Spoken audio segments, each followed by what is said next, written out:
Ini saya secara pribadi mengaturkan selamat Idul Fitri, taqabbalallahu minna wa minkum, taqabbal ya karim, mohon maaf lahir batin, dan semoga amal ibadah kita di bulan Ramadan ini selama kegiatan menjalani Ramadan Allah berikan karunia pahala yang berganda dan menjadi la'allakum tattaqun. Amin ya Allah.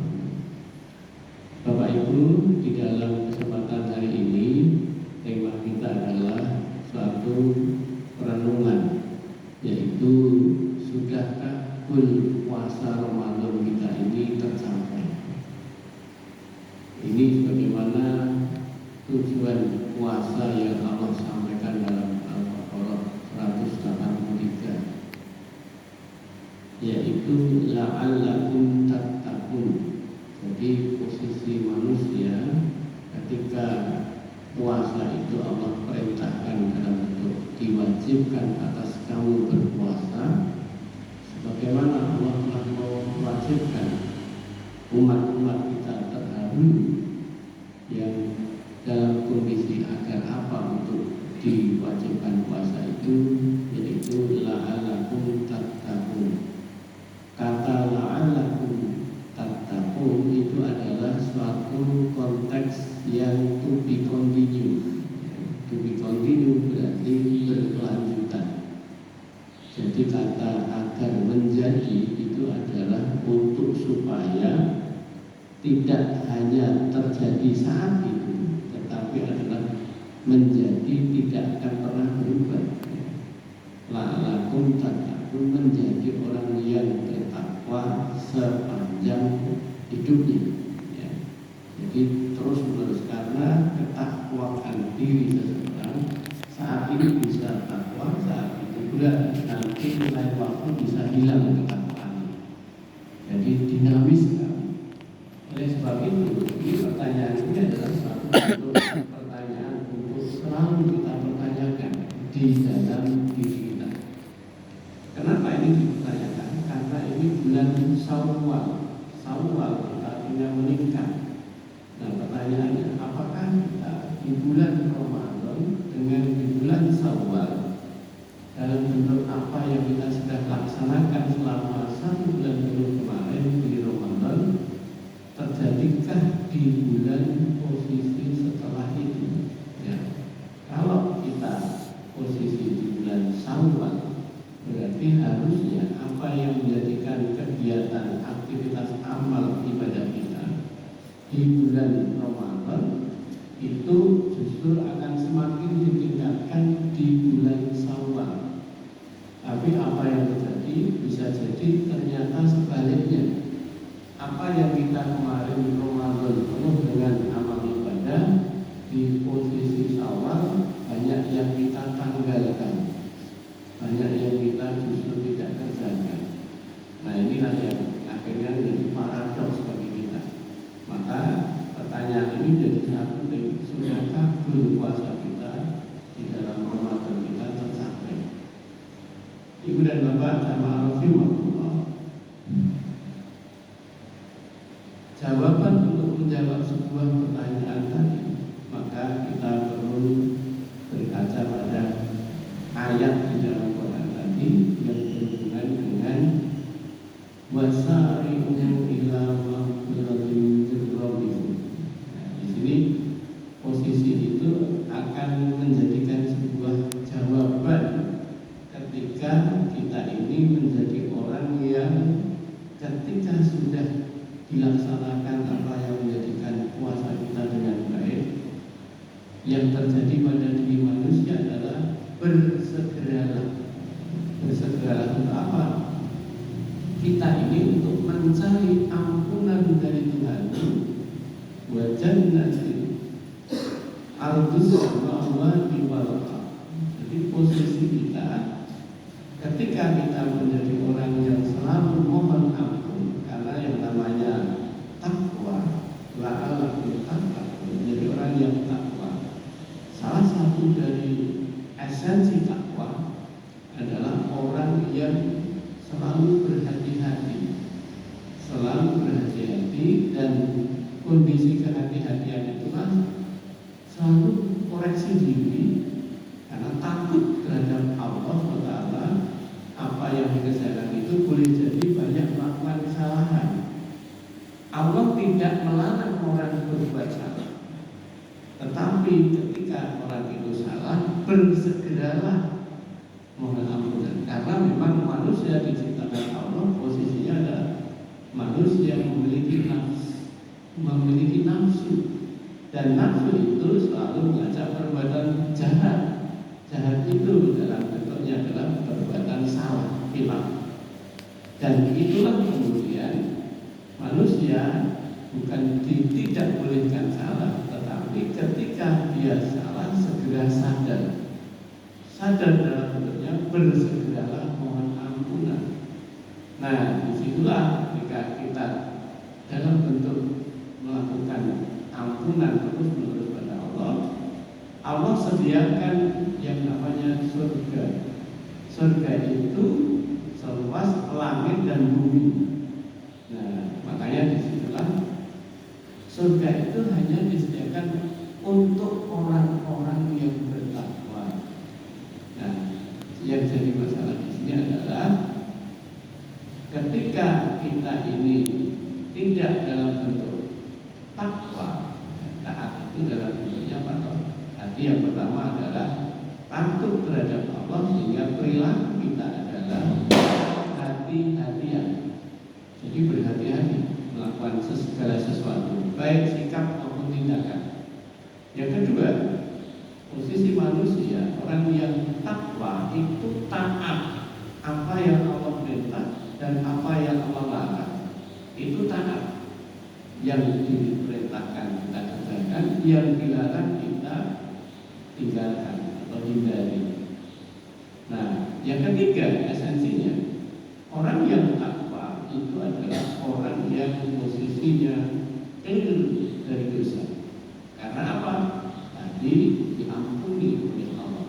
Ya, bersegeralah mohon ampunan, Allah akan ampuni, posisinya menjadi clear dosa-dosanya.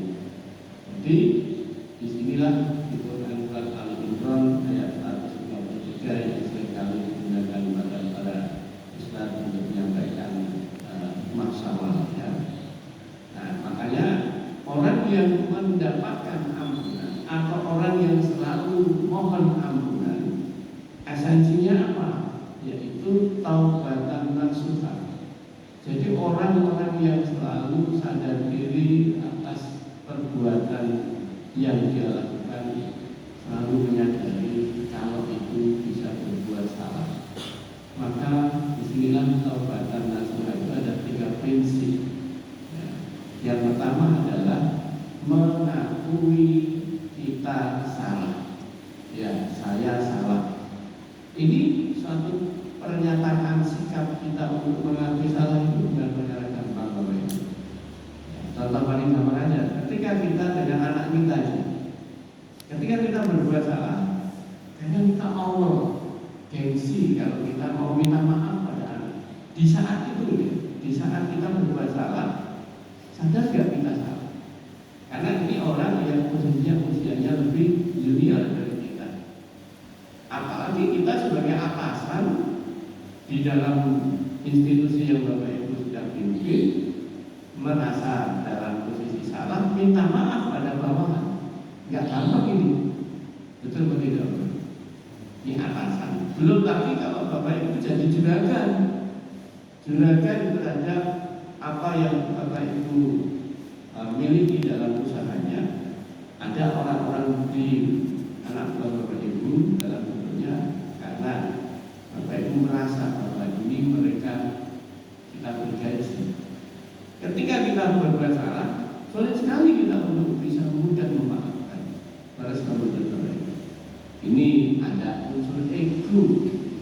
Karena orang dalam kondisi egaliter, orang dalam kondisi posisi sama sederajat, itu pun sulit untuk memaafkan. Mundur izin itu susah. Ya. Sekarang Amerika dan Israel melawan yang namanya, atau bukan melawan, tetapi menyerang, menyalahi sebuah prinsip hukum internasional untuk melakukan penyerangan, itu perbuatan amat sangat salah, amat saja pakai sangat salah. Dan sekarang mereka kewalahan secara hitungan dalam konteks fakta, mereka sudah tentunya kalah. Target-target apa yang dicapai tidak tercapai semua yang ingin diharapkan dari perbuatannya. Pertanyaannya, dia mau mundur itu mundur izin, sehingga banyak cara dia untuk supaya melenggang keluar dari posisi peperangan untuk supaya mereka tidak jatuh martabatnya. Betul tidak memberi? Amerika menyerang Vietnam, posisinya kalah sebetulnya. Siapa yang kalah? Amerika. Kewalahannya. Sehingga mereka melakukan sesuatu yang sifatnya arogansi, tetap memberikan sebuah pernyataan, kami sudah selesai menjalankan tugas bersama. Itu sebuah pembenaran yang selalu dilakukan oleh orang-orang yang berbuat salah, seolah-olah dia nggak mau mengakui salah. Nah, inilah sifat manusia, susah untuk menyatakan diri aku salah. Ya. Yang kedua, ampunilah saya. Jadi posisi ketika kita itu minta ampunan, itu memposisikan kita ini bukan siapa-siapa, menihilkan kita, melebihkan yang kita mintai. Betul begitu. Kalau kita mohon ampun, mohon itu berarti meminta, mengharapkan, amat sangat harapannya kepada yang kita mohonkan. Yang kita mohonkan itu lebih tinggi, sehingga ketika kita sesama manusia saja meminta maaf, itu sesuatu yang amat sangat susah. Kenapa? Karena dia lebih di bawahnya. Dalam bahasa Jawa, nyondoh itu gak gampang. Nah, maka ampunilah saya. Jadi orang-orang yang selalu memohon ampunan pada Allah, itu posisi yang ada meninggikan Allah dalam kapasitas yang bisa ditinggikan sudah tinggi, tapi mengakui eksistensi ketinggiannya dan merendahkan diri kita serendah-rendahnya, tidak melakukan sikap sombong kita terhadap diri kita. Nah, inilah ampunan, minta ampun. Yang berikutnya, ketika kita nyadar bahwa saya salah, maka kita punya yang berikutnya, yaitu kapasitas kita mau belajar, memperbaiki diri. Jadi ini yang ada pada seseorang yang selalu taubat nasuhan, bersegeralah mohon ampunan. Esensinya di situ bahwa saya mau belajar move on, berubah. Dan berubah itu bukan perkara gampang. Karena apa? Bapak Ibu dan Warahmatullahi, di dalam kesadaran hari demi hari kita melakukan perbuatan maupun sikap-sikap kita itu diulang dan diulang sehingga membentuk karakter. Dan karakter itulah yang akhirnya susahnya minta ampun untuk kita berubah. Maka jangan heran kalau Bapak Ibu ini mau berubah, membiasakan yang tadinya makan nasi untuk berubah tak makan nasi, susah, betul tidak? Karena hari demi hari, pagi, siang, sore, malam itu posisinya makannya nasi. Maka kalau kita kemudian berubah untuk tidak makan nasi, ini amat sangat susah. Ya. Inilah seseorang sudah terbentuk karakter.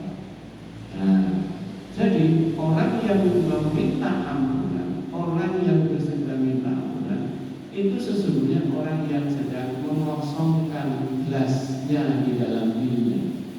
Otak yang ada di dalam dirinya ini dia eliminasi data-data yang ada, di riset ulang, dinolkan. Itulah yang kemudian kita bersih-bersih diri. Nah, apa sih ciri-cirinya kalau kita ini goal puasa kita tercapai? Yang dalam bentuk apa? Indikator yang bisa kita lihat di ayat berikutnya pada posisi Ali Imran 134. Alladzina yunfikuna fis-sarai wad-dharai wal kadhiminal ghaib wal 'afina 'anil artinya bahwa posisi kita ini ketika dalam bentuk takwa ada dalam diri kita, kita akan terlihat tanda-tanda yang bisa kita baca di situ. Apa itu? Orang yang selalu melakukan infak, ya.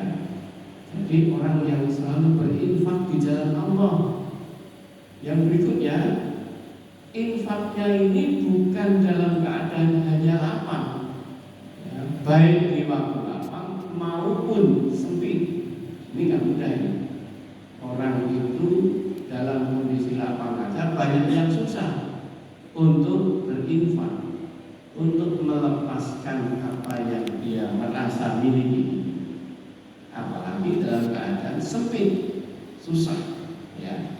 Ini nggak gampang, ya. Karena ini indikator yang tidak semudah apa yang kita bayangkan, ya.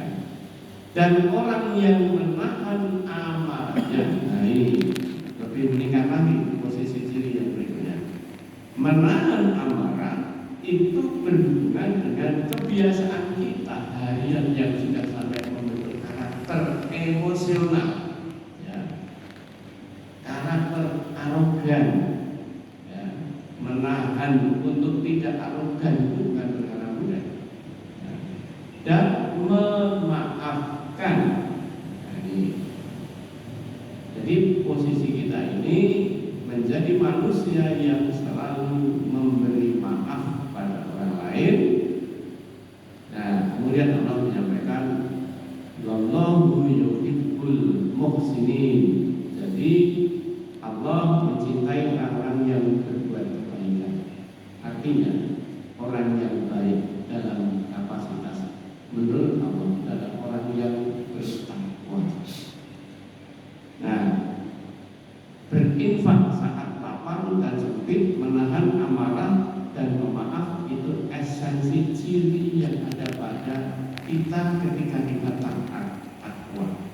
Pertanyaannya di sini, apakah 3 ciri yang disebut dalam Ali Imran 134 tadi sudah adakah di dalam diri kita? Nah, jika belum, apa yang menyebabkan kita belum bisa ada di dalam ciri-ciri 3 hal tadi? Ini kan sebuah refleksi diri kita, perlu mengevaluasi diri. Yang pertama, kita kupas tentang bagaimana orang itu, kenapa kita masih sulit berinfak. Ya. Nah, coba lihat di sini gambarnya adalah bayi, bayi baru lahir. Ya. Saat kita lahir, kita perlu lihat bagaimana bayi lahir. Tak ada satupun harta yang nempel saat bayi procot keluar dari lahir ibu. Terus telanjang tanpa apapun keluar dari rahim ibu. Ya. Bagaimana saat ajal tiba? Ya. Saat datang ke muka bumi tak bawa apa-apa, saat meninggalkan bumi tak pula membawa apa-apa. Ya.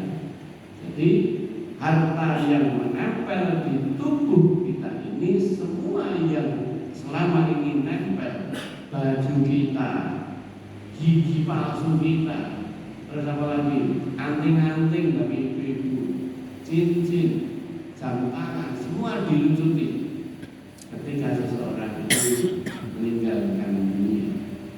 Hanya amal yang akan menyertai kita dalam keabadian.